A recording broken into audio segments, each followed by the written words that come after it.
ദാരിദ്ര്യം വെറുമൊരു അവസ്ഥയല്ല, മറിച്ച് അത് ഞങ്ങളുടെ ദൈനംദിന ജീവിതമായിരുന്ന ഒരു ചെറിയ ഗ്രാമത്തിലാണ് ഞാൻ ജനിച്ചത്. എന്റെ അച്ഛൻ ദിവസക്കൂലിക്കാരനായി ജോലി ചെയ്തു. ചില ദിവസങ്ങളിൽ അദ്ദേഹം സമ്പാദിച്ചു, ചില ദിവസങ്ങളിൽ അദ്ദേഹം വെറും കൈയോടെ മടങ്ങി. ഞങ്ങളെ ജീവിക്കാൻ വേണ്ടി എന്റെ അമ്മ ഓരോ അരിമണിയും നീട്ടി. പക്ഷേ വിശപ്പിന്റെ ആ നാളുകളിലും എന്റെ ഹൃദയത്തിൽ ഒരു സ്വപ്നമുണ്ടായിരുന്നു: പഠിക്കുക, ദാരിദ്ര്യത്തിൽ നിന്ന് ഉയരുക, ഒരു ദിവസം ഒരു AS ഉദ്യോഗസ്ഥനാകുക, ഒരു കളക്ടർ ആകുക. സ്വപ്നങ്ങൾ എളുപ്പമാണ്, പക്ഷേ വിശപ്പ് യാഥാർത്ഥ്യമാണ്. എന്റെ പുസ്തകങ്ങൾ കീറിമുറിച്ച് എന്റെ വയറുശൂന്യമായി നഗ്നപാതനായി സ്കൂളിലേക്ക് നടക്കുന്നത് ഞാൻ ഓർക്കുന്നു. എന്റെ സഹപാഠികൾ എന്നെ പരിഹസിച്ചു. അവനെ നോക്കൂ, കളക്ടറാകാൻ സ്വപ്നം കാണുന്ന യാചകനായ ആൺകുട്ടി. അവരുടെ ചിരി വേദനിപ്പിച്ചു, പക്ഷേ അത് എന്നെ ഒരിക്കലും തകർത്തില്ല. ടൗണിലെ എന്റെ കോച്ചിംഗ് ക്ലാസ് കഴിഞ്ഞ് ഒരു വൈകുന്നേരം എനിക്ക് നടക്കാൻ പോലും കഴിയാത്തത്ര ദുർബലനായിരുന്നു ഞാൻ. ദിവസം മുഴുവൻ ഞാൻ ഭക്ഷണം കഴിച്ചിരുന്നില്ല. ഞാൻ അലഞ്ഞു നടക്കുമ്പോൾ ഒരു ചെറിയ റോഡരികിലെ ഹോട്ടൽ കണ്ടു. അരിയുടെയും സാമ്പാറിന്റെയും ഗന്ധം എന്നെ അകത്തേക്ക് വലിച്ചു. പക്ഷേ എന്റെ കൈവശം പണമില്ലായിരുന്നു. മറ്റുള്ളവർ ഭക്ഷണം കഴിക്കുന്നത് നോക്കി ഞാൻ വാതിൽക്കൽ നിന്നു, എന്റെ കണ്ണീരിനോട് പൊരുതി.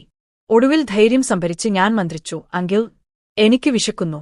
പക്ഷേ എന്റെ കയ്യിൽ പണമില്ല, എനിക്ക് ഭക്ഷണം തരുമോ? ആ സ്ഥലം നിശബ്ദമായി. ചിലർ പുഞ്ചിരിച്ചു.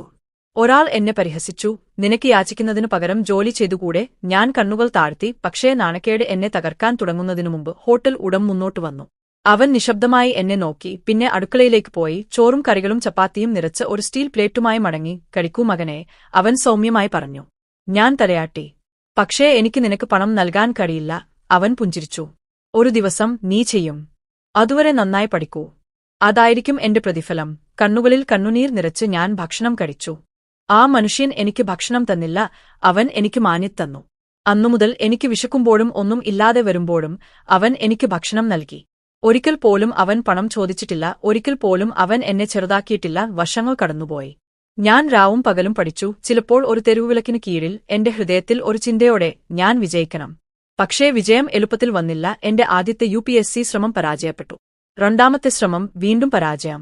ആളുകൾ എന്നെ പരിഹസിച്ചു. ബന്ധുക്കൾ എന്റെ മാതാപിതാക്കളെ നോക്കി ചിരിച്ചു. നിങ്ങളുടെ മകൻ ഒരിക്കലും കളക്ടർ ആകില്ല, അവർ പറഞ്ഞു. ഞാൻ തകർന്നുപോയി. ഞാൻ പിന്മാറാൻ ആലോചിച്ചു. പക്ഷേ ആ ഇരുണ്ട നിമിഷങ്ങളിൽ ഹോട്ടൽ ഉടമയുടെ വാക്കുകൾ എന്റെ മനസ്സിൽ പ്രതിധ്വനിച്ചു: ഒരു ദിവസം നീ എനിക്ക് പണം തിരികെ തരും. നന്നായി പഠിക്കൂ. അത് എനിക്ക് ശക്തി നൽകി. വർഷങ്ങളുടെ പോരാട്ടത്തിനുശേഷം ഒടുവിൽ ഞാൻ പരീക്ഷ പാസായി. ജില്ലാ കളക്ടറായി നിയമന കത്ത് ലഭിച്ച ദിവസം ഞാൻ ഒരു കുട്ടിയെപ്പോലെ കരഞ്ഞു. പക്ഷേ എന്റെ ആദ്യ ചിന്ത എന്നെക്കുറിച്ചായിരുന്നില്ല, ഒരിക്കൽ എനിക്ക് ഭക്ഷണം നൽകിയ ആ മനുഷ്യനെക്കുറിച്ച്. ഒരു ആഴ്ച കഴിഞ്ഞ് ഞാൻ എന്റെ നാട്ടിലേക്ക് മടങ്ങി. ഇപ്പോൾ കളക്ടറായിരുന്ന ഭിക്ഷാടകനായ ആൺകുട്ടിയെ കാണാൻ മുഴുവൻ ഗ്രാമവും ഒത്തുകൂടി. പക്ഷേ എനിക്ക് ഒരു ലക്ഷ്യമേ ഉണ്ടായിരുന്നുള്ളൂ. ആ പഴയ ഹോട്ടലിന് മുന്നിൽ നിൽക്കുന്നതുവരെ ഞാൻ അതേ മാർക്കറ്റ് കടന്ന് അതേ പാതയിലൂടെ നടന്നു. ഒന്നും മാറിയിരുന്നില്ല. അതേ മരബെഞ്ചുകൾ, അതേ പുകയുന്ന അടുക്കള. അവിടെ അവൻ ഉണ്ടായിരുന്നു, ഇപ്പോൾ പ്രായമുള്ളവൻ, വെളുത്ത മുടി, പക്ഷേ ഇപ്പോഴും അതേ ഊഷ്മളമായ പുഞ്ചിരിയോടെ ഭക്ഷണം വിളമ്പുന്നു. അവൻ എന്നെ തിരിച്ചറിഞ്ഞില്ല. ഞാൻ ഒരു ബെഞ്ചിൽ നിശബ്ദമായി ഇരുന്നു. അവൻ ഒരു പ്ലേറ്റ് ചോറുമായി മുന്നോട്ട് വന്നു.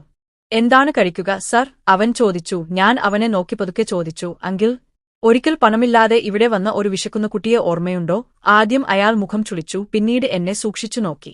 കണ്ണുകൾ വിടർന്നു, കൈകൾ വിറച്ചു. പ്ലേറ്റ് അയാളുടെ പിടിയിൽ നിന്ന് തെന്നിമാറി. നീയാണോ ആ കുട്ടി? അയാൾ മന്ത്രിച്ചു. ഞാൻ തലയാട്ടി. എന്റെ ശബ്ദം ഇടറി. അതെ അങ്കിൾ, ആ കുട്ടി ഇപ്പോൾ ഈ ജില്ലയുടെ കളക്ടറാണ്. ഹോട്ടൽ മുഴുവൻ നിശബ്ദമായി. ഉപഭോക്താക്കൾ ഞെട്ടിമരവിച്ചു. എന്റെ കൈകൾ മുറുകെ പിടിച്ചപ്പോൾ അയാളുടെ കവിളിലൂടെ കണ്ണുനീർ ഒഴുകി. എനിക്ക് എപ്പോഴും അറിയാമായിരുന്നു, നീ വലിയ എന്തെങ്കിലും ചെയ്യുമെന്ന്.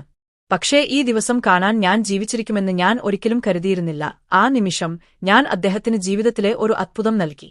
സർക്കാർ അദ്ദേഹത്തിന്റെ ഹോട്ടലിനെ പിന്തുണയ്ക്കുമെന്നും അത് ഒരു ശരിയായ റെസ്റ്റോറന്റാക്കി മാറ്റുമെന്നും ഞാൻ പ്രഖ്യാപിച്ചു. തുടർന്ന് ഞാൻ അദ്ദേഹത്തിന് ഒരു പുതിയ വീടിന്റെ പേപ്പറുകൾ കൈമാറി. അദ്ദേഹത്തിന് പ്രതിമാസ പെൻഷൻ ഏർപ്പാട് ചെയ്തു.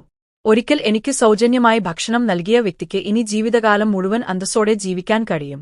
കരഞ്ഞുകൊണ്ട് അദ്ദേഹം എന്റെ കൈകളിൽ വീണു. മകനെ, അദ്ദേഹം പറഞ്ഞു, ഞാൻ നിനക്ക് ഭക്ഷണം മാത്രമേ തന്നുള്ളൂ.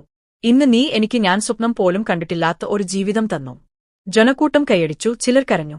ഒരിക്കൽ എന്നെ പരിഹസിച്ചവർ ഇപ്പോൾ ലജ്ജയോടെ താഴേക്ക് നോക്കി. അന്ന് ഞാൻ മനസ്സിലാക്കി, യഥാർത്ഥ വിജയം അധികാരമോ പണമോ കൊണ്ടല്ല അളക്കുന്നത്. നിങ്ങളുടെ ഇരുണ്ട കാലത്ത് നിങ്ങളെ സഹായിച്ച ആളുകളിലേക്ക് തിരികെ പോകാൻ കഴിയുമ്പോഴാണ് യഥാർത്ഥ വിജയം. അവരെ നിങ്ങളോടൊപ്പം ഉയർത്താൻ കഴിയുക. ഒരിക്കൽ എനിക്ക് ഒന്നുമില്ലാതിരുന്നപ്പോൾ ഹോട്ടൽ ഉടമ എനിക്ക് ഭക്ഷണം തന്നു. ഇന്ന് എനിക്ക് എല്ലാം നൽകാൻ കഴിഞ്ഞു. ഒരു ചെറിയ ദയാപ്രവൃത്തി എന്റെ ജീവിതം മാറ്റിമറിച്ചു. ജീവിതം എനിക്ക് വിജയം നൽകി അനുഗ്രഹിച്ചപ്പോൾ ഏറ്റവും വലിയ ബഹുമതി അദ്ദേഹത്തെ തിരികെ അനുഗ്രഹിക്കുക എന്നതായിരുന്നു.